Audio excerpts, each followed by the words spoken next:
اعوذ باللہ من الشیطان الرجیم بسم اللہ الرحمن الرحیم۔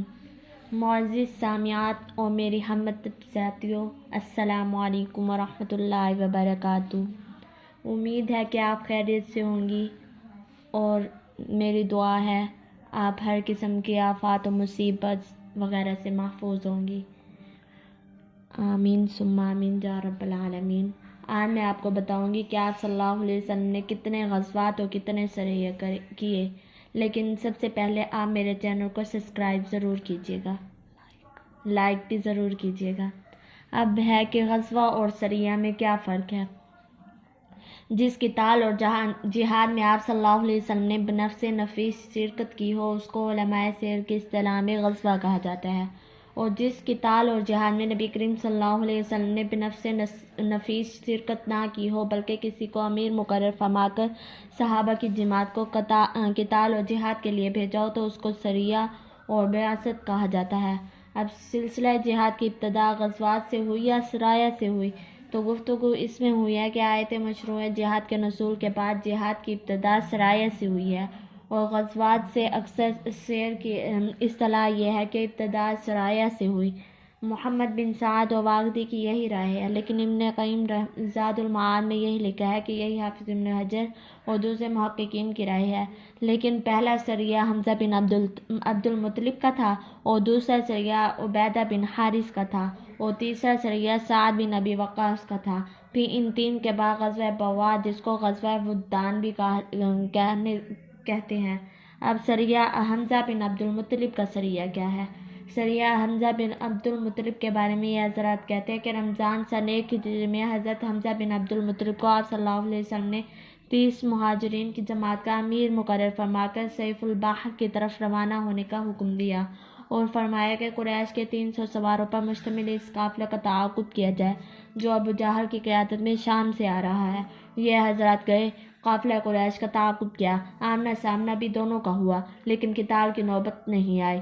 سریہ عبیدہ بن حارث۔ اب ہے کہ سریہ عبیدہ بن حارث کیا ہے، تو اس کے بعد شوال سن 1 ہجری میں حضرت عبیدہ بن حارث کی سرکردگی میں 60 یا 80 مہاجرین کی جماعت کو رابغ کی طرف آپ صلی اللہ علیہ وسلم نے روانہ فرمایا، قافلہ قریش کے تعاقب کا حکم دیا۔ یہ حضرات پہنچ گئے، یہاں بھی آمنا سامنا ہوا، لیکن حضرت سعد بن ابی وقاص نے ایک تیر کافروں کی طرف پھینکا۔ یہ مسلمانوں کی طرف سے تاریخ اسلام کا سب سے پہلا تیر ہے جو جہاد میں کفار پر چلایا گیا، مگر یہاں بھی قتال کی نوبت نہیں آئی۔ اب کفار کے شکنجے سے مقداد اور عتبہ بن غزوان کی آزادی۔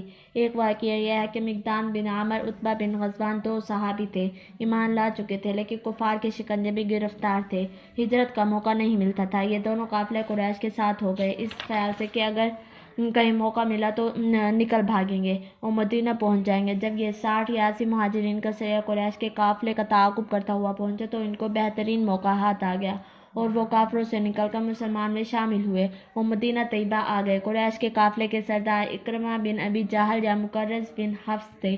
اب سریہ سعد بن ابی وقاص۔ اس کے بعد ذی قعدہ 1 ہجری میں حضرت سعد بن ابی وقاص رضی اللہ تعالیٰ عنہ کا سریہ آپ صلی اللہ علیہ وسلم نے 20 آدمیوں کی مہاجرین کی جماعت کے ساتھ روانہ کیا۔ وادی قرار جو جحفہ کے قریب ہے، وہاں ان کو جانے کا حکم دیا، قریش کے قافلے کے تعاقب کے لیے کہا۔ یہاں بھی قتال کی نوبت نہیں آئی اور یہ حضرات واپس آ گئے۔ اب غزوہ بوار، پہلا غزوہ۔ پھر صفر 2 ہجری میں غزوہ بوار کا واقعہ پیش آیا۔ اس میں آپ صلی اللہ علیہ وسلم بنفس نفیس تشریف لے گئے اور مہاجرین کی ایک بڑی جماعت آپ کے ساتھ ہوئی۔ جب حضرت سعد بن عبادہ رضی اللہ تعالیٰ عنہ کو آپ صلی اللہ علیہ وسلم نے مدینہ کا حاکم مقرر کیا، آپ کا مقصد بنو زمرہ پر حملہ کرنا اور قریش کے قافلے کا تعاقب کرنا تھا۔ قریش کا قافلہ تو نکل گیا تھا، البتہ بنو زمرہ سے آپ نے مصالحت کی اس شرط پر کہ وہ مسلمانوں کے خلاف کوئی اقدام نہیں کریں گے، وہ بوقت ضرورت مسلمانوں کی مدد کریں گے اور مسلمان ان کی مدد کریں گے۔ یہاں بھی قتال کی نوبت نہیں آئی۔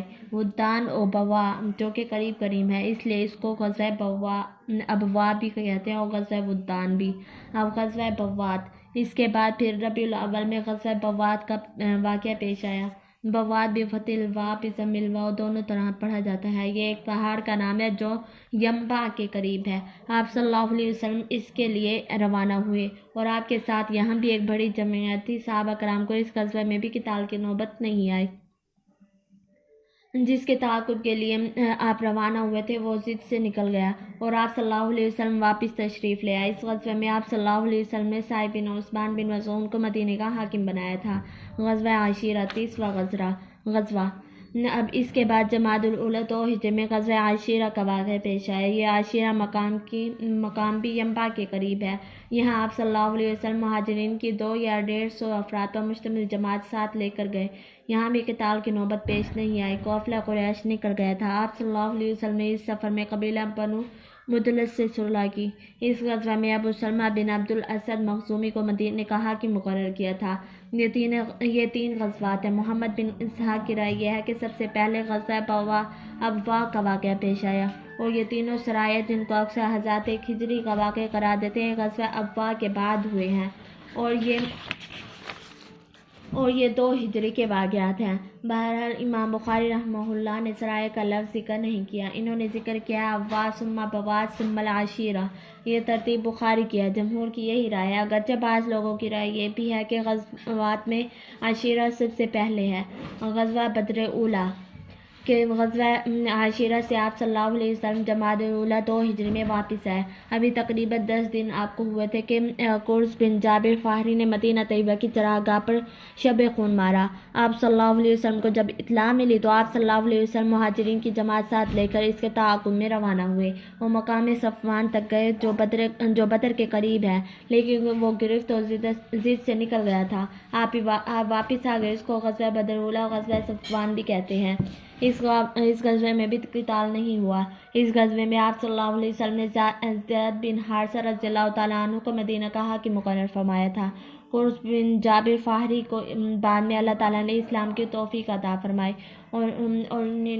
اور جب یہ واقعہ پیش آیا تو انہی کی قیادت میں صحابہ کرام کی ایک جماعت کو آپ صلی اللہ علیہ وسلم نے اس کے تعاقب کے لیے روانہ کیا تھا، سریہ عبداللہ بن جاحش۔ اس کے بعد پھر رجب 2 ہجری میں سریہ عبداللہ بن جاحش کا واقعہ پیش آیا۔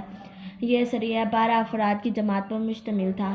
حضرت عبداللہ بن جاحش رضی اللہ تعالیٰ عنہ کو اس کا امیر مقرر کیا تھا۔ آپ صلی اللہ علیہ وسلم نے جب حضرت عبداللہ بن جاحش کو ایک خط لکھا تو کہا کہ 2 دن سفر کرنے کے بعد اس خط کو کھولنا، جو مضمون اس میں لکھا ہوا تھا اس کے مطابق عمل کرنا۔ چنانچہ یہ 12 ساتھی روانہ ہو گئے۔ 2 دن سفر کرنے کے بعد جب انہوں نے خط کھولا تو اس میں لکھا ہوا تھا کہ تم مکہ اور طائف کے درمیان مقام نخلہ پر پہنچو اور قریش کی خبریں ہمارے پاس بھیجو۔ اپنے ساتھی کو اختیار دے دو کہ جس کا جی چاہے تمہارے ساتھ جائے، جس کا جی چاہے وہ واپس آ جائے۔ حضرت عبداللہ بن جاحش نے وہ خط کھولا اور اپنے ساتھی کو سنایا۔ تمام ساتھی حضرت عبداللہ بن جاحش کے ساتھ جانے کے لیے آمادہ ہو گئے۔ ان میں حضرت سعد بن ابی وقاص، حضرت عتبہ بن غزوان، حضرت واقد بن عبداللہ، حضرت مقداد بن عمر وغیرہ۔ یہ حضرات جب مقام نخلہ پر پہنچ گئے تو عامر بن حضرمی قریش کا قافلہ لیے ہوئے ان کو مل گیا۔ حضرت واقد بن عبداللہ نے تیر مارا جو عامر بن حضرمی کو لگا اور وہ مر گیا۔ اس کے ساتھ وہ بھاگ گئے۔ ان کے مار پر مسلمانوں نے قبضہ کر لیا۔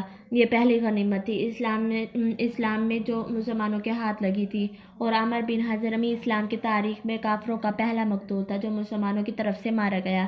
حضرت عبداللہ بن جاحش نے اپنے اجتہاد سے مال غنیمت کو تقسیم کیا۔ ایک خمس بیت المال کے لیے رکھا گیا اور رابع اخماس 4 حصے غانمین میں تقسیم کیے گئے۔ پھر اس کے بعد مدینہ منورہ آئے اور آپ صلی اللہ علیہ وسلم کو سارا حال بتا دیا اور وہ مال غنیمت سب کے پاس محفوظ تھا، جو کہ رجب کا مہینہ تھا اور رجب اشہر حرم میں سے ہے۔ اور صحابہ نے یہ سمجھ کر قتال کیا کہ یہ جمادی الثانیہ کی آخری تاریخ ہے اور اصل میں وہ رجب کی تاریخ تھی۔ اس لیے مشرکین نے یہ کہنا شروع کر دیا کہ انہوں نے اشہر حرم کے اندر بھی قتال کو جائز قرار دیا ہے۔ جب حضرت ابراہیم علیہ السلام کی شریعت میں اشہر حرم کے اندر قتال کرنے کی اجازت نہیں تھی تو اشہر حرم ذی القعدہ، ذی الحجہ، محرم اور رجب یہ 4 مہینے ہیں، کیونکہ ذی الحجہ میں حج ہوتا تھا اور 1 مہینہ پہلے جو کہ حج کے لیے آنے کے واسطے ہیں، اور 1 مہینہ بعد میں جو وطن واپس جانے کے لیے ہے، اور 1 مہینہ حج کا۔ ان 3 میں قتال کو حرام کیا گیا ہے تاکہ لوگ آرام و اطمینان سے حج کر سکیں۔ رجب کا مہینہ عمرے کے لیے ہوتا ہے۔ 15 دن بیت اللہ کی طرف آنے کے لیے اور 15 دن واپس جانے کے لیے۔ یہ مہینہ بھی قتال کے لیے ممنوع ہے۔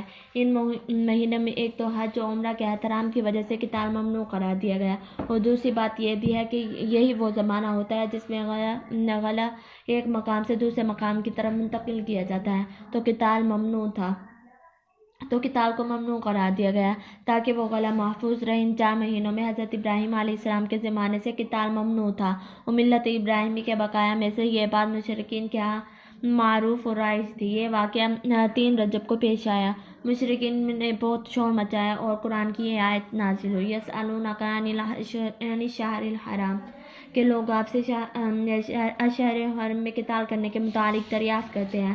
آپ فرما دیجئے کہ اس میں قصداً قتال کرنا بڑا گناہ ہے، لیکن خدا کے راستے سے کسی کو روکنا اور خدا کے ساتھ کفر کرنا اور مسجد حرام سے روکنا اور اہل حرم کو حرم سے نکالنا اللہ کے نزدیک جرم عظیم ہے، اور فتنہ پردازی کرنا قتل سے بدرجہ بڑھ کر ہے، اور یہ کفار تمہارے ساتھ جرم ہمیشہ جنگ کرتے رہیں گے تاکہ تم کو تمہارے دین سے پھیر دے اگر قابو پائے۔ مطلب یہ ہے کہ اشہر میں جس طریقے سے قتال حرام و گناہ ہے، اسی طریقے سے مسجد حرام میں جانے سے روکنا اس سے بڑا گناہ ہے، اور اسی طرح اللہ تعالیٰ کے ساتھ کفر کرنا اس سے بڑا جرم ہے۔ جب یہ آیت نازل ہوئی تو ان مجاہدین کو خیال ہوا کہ اس قتال کا ہمیں اجر و ثواب بھی ملا ہوگا یا نہیں، تو آیت اتری کہ جو لوگ ایمان لائے اور ہجرت کی اور راہ خدا میں جہاد کیا، ایسے ہی لوگ ہیں رحمت خداوندی کی امید رکھتے ہیں، اللہ بخشنے والا اور مہربان ہے۔ وآخر دعوانا ان الحمد للہ رب العالمین۔ ہمارے چینل کو سبسکرائب اور لائک ضرور کیجیے۔ اللہ تعالیٰ آپ کو حفظ و امان میں رکھے، آمین ثم آمین یا رب العالمین۔